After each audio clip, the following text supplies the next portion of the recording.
नमस्कार प्रेक्षकांनो, लक्ष्मीच्या पावलंदी मालिकेमध्ये अद्वैत आणि कलाच्या नात्यामध्ये नव्याने सुरुवात होताना दिसणार आहे. यांची जवळीक आता वाढताना तुम्हाला दिसेल.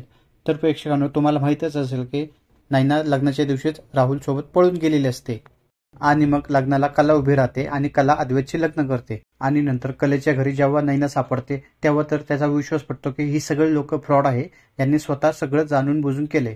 त्यामुळे या कलेला सुद्धा तो खूप बोलतो. मग कला चॅलेंज करते की या सगळ्यामध्ये मी सहभागी नाहीये, मी निर्दोष आहे, हे तुला सिद्ध करून दाखवेल. आणि येणाऱ्या भागात तुम्ही पाहतच असाल की कला ही राहुलचं भांडं फोडताना तुम्हाला दिसणार आहे.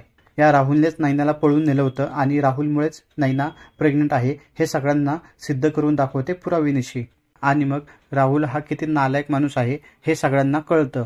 हा सगळा प्रकार झाल्यानंतर अद्वैत खूप नाराज असतो. पण दुसरीकडे कलेने सिद्ध केलेलं असतं की मी या सगळ्या गोष्टीमध्ये पूर्णपणे निर्दोष आहे, आम्ही कोणालाही फसवलेलं नाहीये.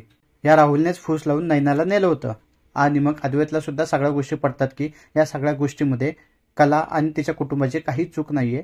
आणि म्हणूनच तो कलेला बोलतो की तू जे काही चॅलेंज घेतलं होतं ते तू सिद्ध केलेलं आहे, तू या सगळ्या गोष्टीमध्ये निर्दोष आहे. आणि मग अद्वैतचा जो काही कलावरचा आणि कुटुंबावरचा राग आहे तो कमी होताना दिसणार आहे. आणि आता हळूहळू यांच्यामध्ये मैत्रीची सुरुवात होताना तुम्हाला आधी दिसणार आहे.